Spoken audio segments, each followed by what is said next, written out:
Bulletin లో మరో breaking. Telangana CM Revanth Reddy వాళ్ళ సిద్దిపేట జిల్లాలో పర్యటించనున్నారు. ములుగు మండలం బండతిమ్మాపూర్ లో హిందుస్థాన్ లీవర్ నూతనంగా నిర్మించిన కోకోకోలా ఫ్యాక్టరీని ఆయన ప్రారంభించనున్నారు.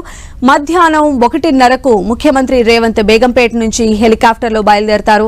మధ్యాహ్నం 2 గంటలకు బండతిమ్మాపూర్ చేరుకోనున్న ఆయన కోకోకోలా ఫ్యాక్టరీ ప్రారంభోత్సవంలో పాల్గొంటారు. అనంతరం 3 గంటలకు హైదరాబాద్ కు తిరుగు పయనమవుతారు. 3:30కు హైదరాబాద్ ఎన్టీఆర్ మార్గ్లోని హెచ్ఎండిఏ గ్రౌండ్స్ లో ప్రజాపాలన విజయోత్సవాల్లో భాగంగా నిర్వహించే ఆరోగ్య ఉత్సవాల్లో పాల్గొంటారు. కోకాకోలా కూల్ డ్రింక్ ఉత్పత్తి చేసే హిందుస్థాన్ బెవరేజెస్ సంస్థ 1000 కోట్ల పెట్టుబడితో బండతిమ్మాపూర్ ఫుడ్ పార్క్ లో భారీ బాట్లింగ్ యూనిట్ నిర్మించింది. ఈ ప్లాంట్ పూర్తి సామర్థ్యంతో పనిచేస్తే 400 మందికి ఉద్యోగాలు దక్కనున్నాయి.